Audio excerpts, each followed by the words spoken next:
Stories making headlines this hour. Korea's economy rose 1.1% in April to June from a previous quarter, the most growth the country has seen in more than 2 years. This backed by stronger government spending and private consumption.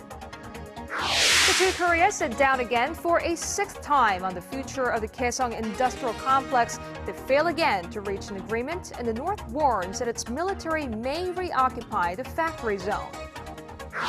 And in other talks that ended without compromise, Seoul and Washington wrap up 2 days of defense dialogue on how to share the cost of American troops stationed in the country. They're to meet again next month for more discussions. For these stories and more next on Primetime News.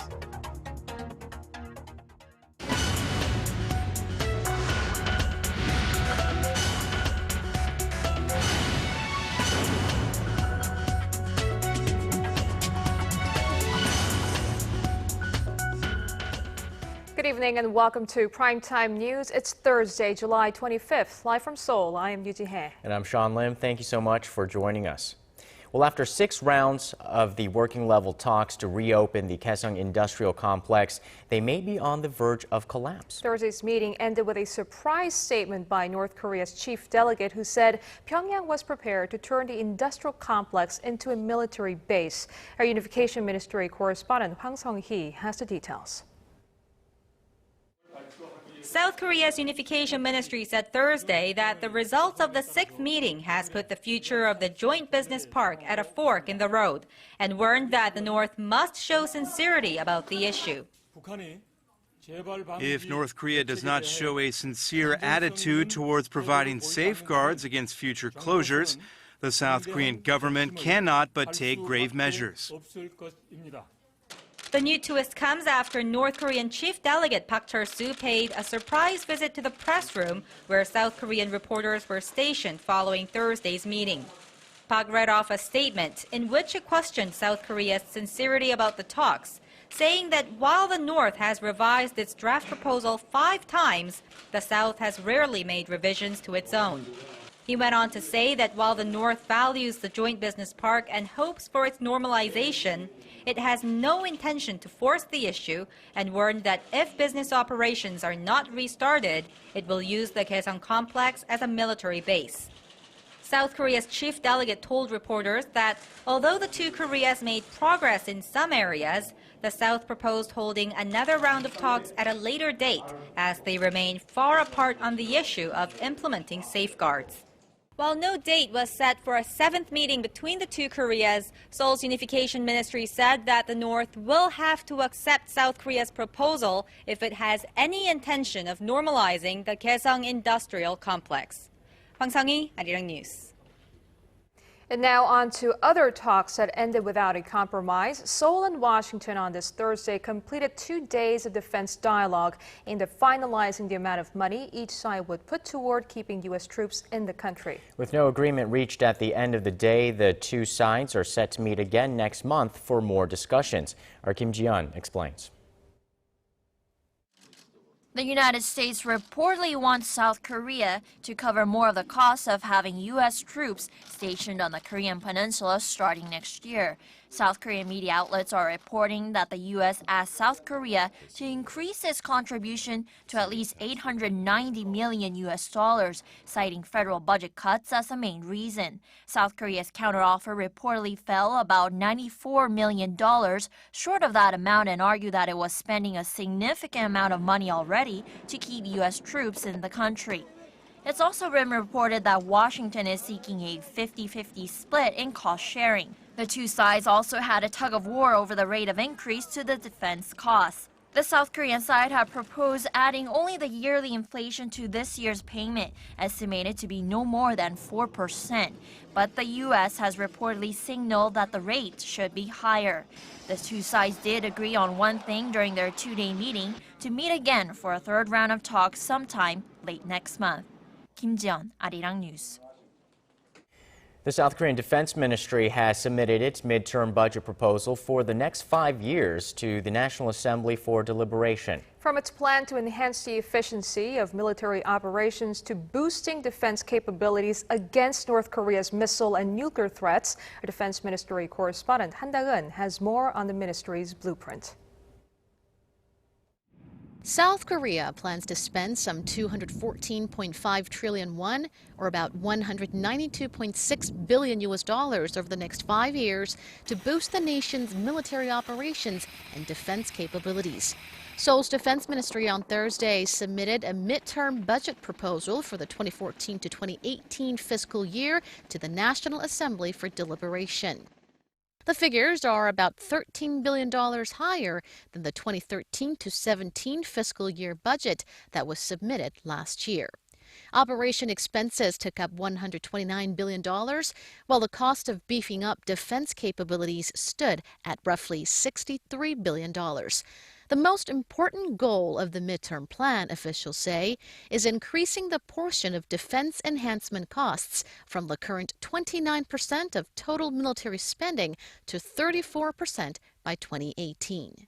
The defense enhancement costs include building Kill Chain, a preemptive missile destruction system, and KAMD, a homegrown missile defense system.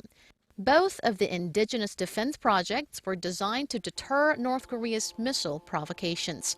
The ministry also plans to procure more weapons capable of precision strikes while on the move, such as K-2 battle tanks, next-generation multiple rocket launchers, and large attack helicopters.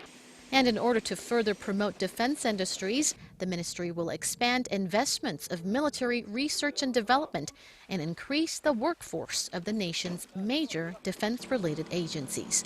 And then, Arirang News. And at the nation's top office, President Park Geun-hye is placing great emphasis on culture as part of a push to boost the economy by fostering creativity within different fields. She convened the first meeting of her Cultural Prosperity Committee Thursday morning to map out ways to promote a society in which everyone can consume and create culture. Our presidential office correspondent ApriltoJune has more. President Park Geun-hye says culture is the alchemy of the 21st century that adds great value to other industries.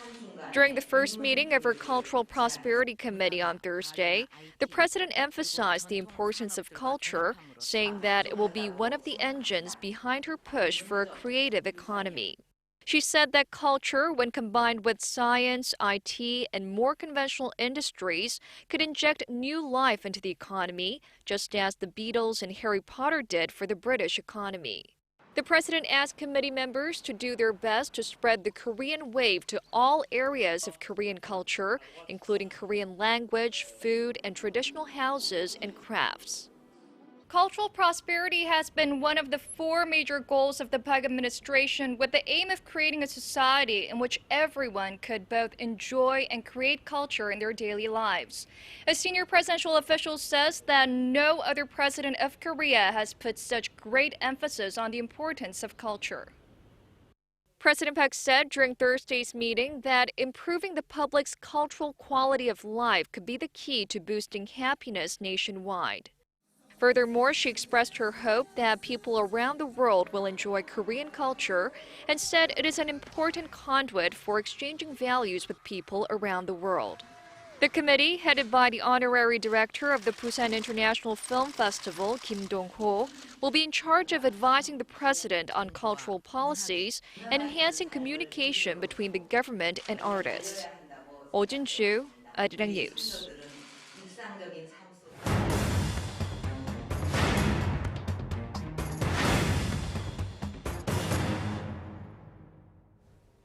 Some welcome news on the economic front. The Korean economy grew at its fastest pace in 2 years in the second quarter of this year, bolstered by government stimulus measures and a recovery in consumer spending. So will the economy be able to meet the government's growth forecast of 2.8% for this year? To answer the question and more, we have Arirang News' Hwang Ji-hye joining us live in the studio. Ji-hye, hello. Hello, guys. So, Ji-hye, before we look at some of the forecasts for economic growth, let's take a look at some of the bright figures that came in for the second quarter results.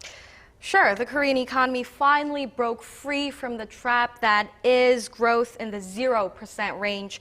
The Bank of Korea said Thursday that the nation's gross domestic product rose 1.1% in the April to June period from the previous quarter. It is the first time in 9 quarters that the country posted quarter-on-quarter growth of more than 1%. From the same period of last year, the economy expanded 2.3%. As you mentioned, Sean, stimulus measures played a big role in the recovery. Government spending rose nearly 2.5% in the second quarter from the previous 3 months. And an end to a contraction in private spending, which rose 0.6%, reversing from a 0.4% drop in the first quarter, also helped the nation's recovery. After the National Assembly approved a supplementary budget of more than $15 billion in May, President Park Geun-hye asked economic policymakers to prioritize spending in public projects. Coupled with extra fiscal spending, the central bank cut its key rate to help inject more money into the economy. So is it safe to say that this is a sign that the Korean economy could reach the government's growth forecast of 2.8% for this year? Well, only time will tell because experts are dubious and point out that the quarterly growth rate of private consumption still remains weak. The people's wage growth rate, which is a crucial factor in consumption, has been sluggish. Korea's slumping stock market and the sustained fall in real estate prices don't bode well for private consumption. In fact, according to the Credit Finance Association, purchases made with credit and debit cards stood at around $120 billion in the second quarter this year, up a mere 4% from the same period a year earlier. It marks the lowest quarterly growth rate since the association started compiling the data in 2005. Okay, so you're saying some wage growth is it's a bit challenging there. What are some other challenges facing the Korean economy? Well, experts say that the slowing growth in China, which is Korea's biggest trading partner, will limit Korea's export-driven growth for the rest of the year. Korea's exports rose 1.5% in the second quarter this year, slowing from a 3% increase in the previous quarter. China's economic growth came down to 7.5% in the second quarter this year, and there's more room for it to drop further. This will inevitably have an adverse impact on the Korean economy. So, Chie, is there any optimism out there about the Korean economy recovering for the second half of this year? Well, there are optimists out there saying that there is a chance that the second half could be stronger than the first half, but given the economic recovery the United States is currently showing, they say that U.S.'s recovery could improve Korea's export conditions, which are heavily reliant on developed nations. Those optimists add that government spending will continue to boost the nation's economy in the second half of this year. Okay, Chia, thank you so much for the insight tonight. You're welcome. Before your day ends and another begins, get the latest news live from Seoul. Residents whose features restrictions is on the rise. Closing ceremony. Expert analysis from Asia's heartbeat. The legislature circumstances. With a viewpoint only Korea's global network can provide. The United States, the latest report. Unrivaled access from a team always on standby. Came on to New trying to cover up the South's true intentions. As part of the continued hunt for ex-President Chun Doo-hwan's illegal assets, prosecutors have seized 3 properties owned by the former dictator's second son, who rushed to sell 2 of them late last month. Kim Hyun-ji shows us another glimpse at the government's efforts to settle Chun's $146 million tab. This is a luxury apartment building in Itaewon, Seoul. One unit is 250 square meters and is valued at roughly $1.8 million. 3 of the units were owned by former President Chun Doo-hwan's second son, Chun Jae-yong. But prosecutors have learned that the younger Chun hurriedly sold 2 of the units to an acquaintance late last month, on the same day that the National Assembly passed legislation giving the authorities more time to collect a massive fine the ex-president owes the country that's worth $146 million. The legislation also allows the authorities to investigate the former president's family members and collect hidden assets. Prosecutors say the ex-president's son arranged for his acquaintance to purchase 2 of the units to avoid his assets from being confiscated. Earlier this month, prosecutors seized all 3 apartment units and are currently investigating whether the president's son initiated an illegal transaction through his acquaintance. The former military strongman was in office from 1980 to 1988 and ordered a bloody crackdown on a pro-democracy movement in 1980. Chun was convicted in 1996 of mutiny and treason and was ordered to pay $192 million he had received in bribes. But the ex-president has only paid a quarter of the money so far and claims he's broke. Prosecutors have thus far confiscated 7 private safe deposit boxes belonging to relatives of the ex-president. The boxes were found to contain some 50 bank books in the names of Chun's family members, as well as several pieces of expensive jewelry. Prosecutors are now tracing the bank accounts to see if they are linked in any way to the ex-president's slush fund. Kim Hyun-ji, Arirang News. Korea Communications Commission Chief Lee Kyung-jae is on a week-long visit to the United States where he will seek cooperation in the broadcasting and telecommunications industries. He was in California on Wednesday to visit satellite broadcaster DirecTV and exchange information on cable and satellite transmission platforms. Let's listen to what he had to say about his trip. I'm visiting the U.S. to visit the Federal Communications Commission and various U.S. broadcasters to map out Korea's broadcasting future and ways to incorporate both conventional and new media content. He also said the introduction of ultra-high-definition TVs and digital radio broadcasting are high on his priority list. Later in the day, the KCC chief also received briefings on the status of the Arirang TV network in the United States. Here's Lee once again. I've come to realize that more and more Americans are watching Arirang TV, and I'm thinking about broadening Arirang TV's role in burnishing Korea's image worldwide.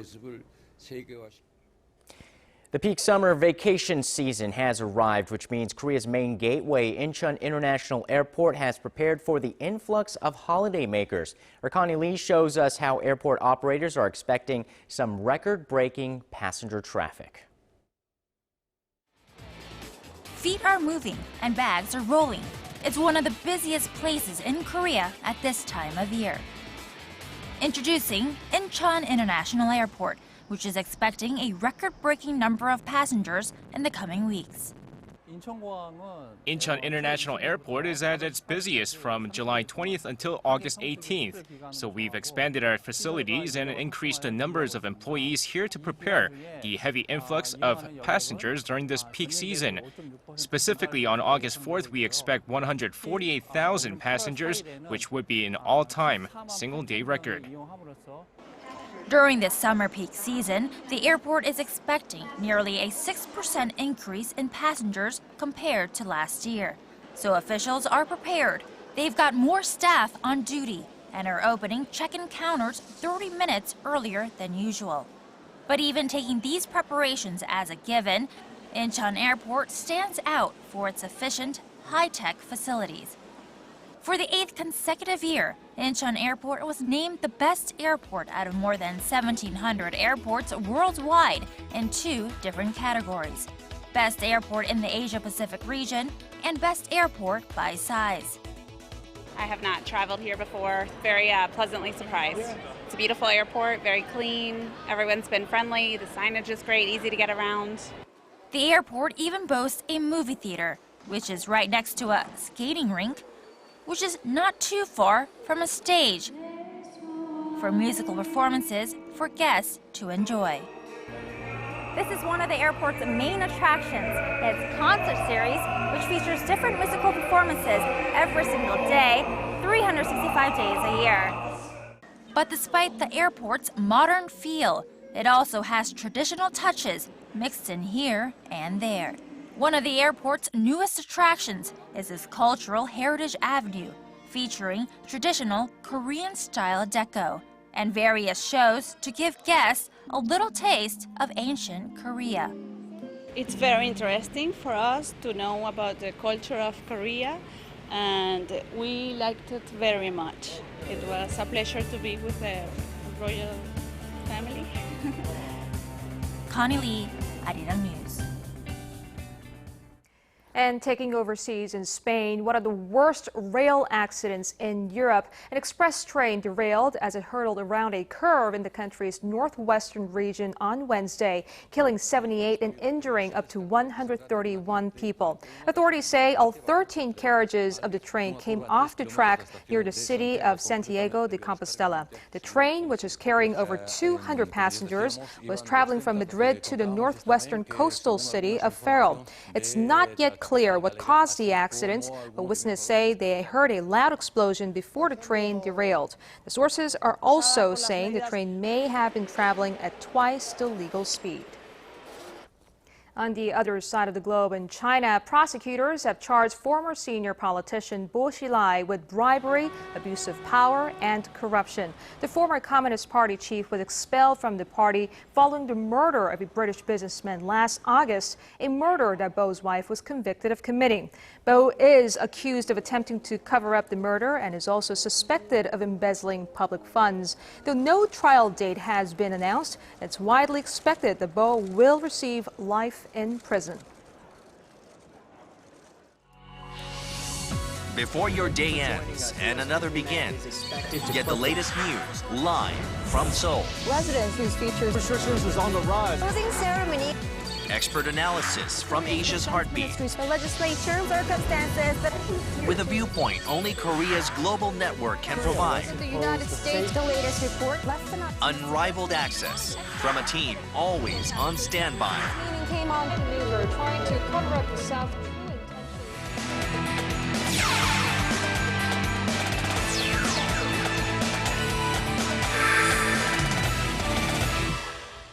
For the second straight match, the Korean national football team failed to reach the back of the net. And now fans are questioning head coach Hong Myung-bo's tactics. SJ standing by at the Sports Center with a breakdown. So SJ, what's going on with our team?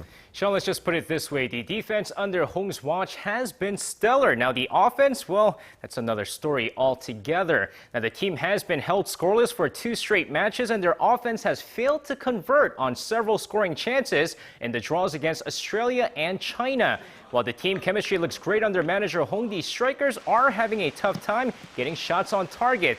But now keep in mind that the overseas players are unavailable in this East Asian Cup tournament, so it should be a better offensive team in the World Cup.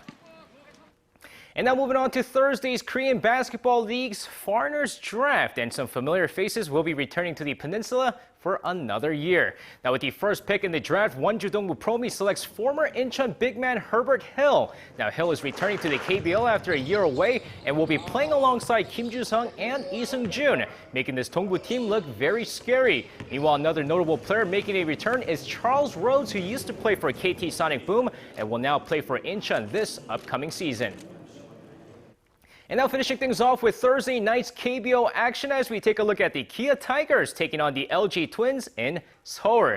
Of course, Yoon Sung-min taking the mound against Woo Gyu-min, but we go over to the 3rd inning of the game. Lee Jin-young RBI single to center gives LG the 1-0 lead. Now we go over to the 6th inning, bases loaded, 2-man out, Na Ji-won flies out to end it, still 1-0 LG Twins. Now the 2 starting pitchers superb on the night with Yoon Sung-min throwing a complete game, but LG still takes this game 1-0, your final score.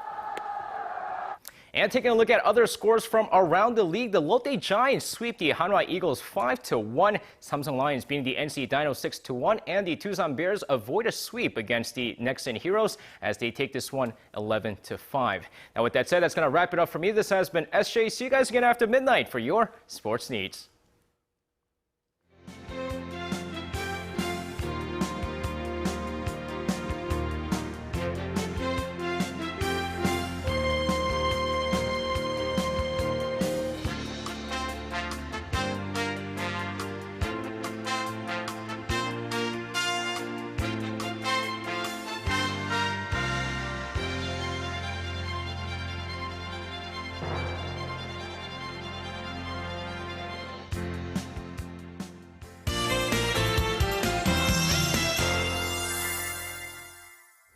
No signs of monsoons today, so let's go over to our Kwon So-wha at the Weather Center for the latest updates. Hi there. Hi guys. Now yesterday the sun came out after a rainy morning, but today the day started with bright skies. Hopefully that helped put people in a good mood because Thursdays can be quite tough. I agree to that. But yes, the weather does alter people's moods quite a bit, and I hope you'll like what I'm going to tell you next. No rain for Friday in most parts of the nation. Now, most because Jeju Island should be the only place affected by the monsoon front far down south. Around 40 millimeters of precipitation is expected there, while in the rest of the country it'll be partly cloudy. Now, the heat wave, meanwhile, is continuing in Gyeongsang Province, parts of Jeolla Province, and the East Coast regions, so take care in those places. But also in the central regions like Seoul, which should hike to 33 degrees tomorrow. Similar for Gwangju and Busan, while Daegu soars to 35 degrees. So really try to refrain from staying outdoors a lot. Now, Daejeon moves up to 34 degrees. Meanwhile, Jeju hits 30 and Won-Kumgang 33 degrees. So take it easy in the heat, everyone, and see you back here after midnight. And that's our broadcast on this Thursday night. I'm Yuji Hainso. And I'm Sean Lim. Thanks for joining us. We'll see you soon.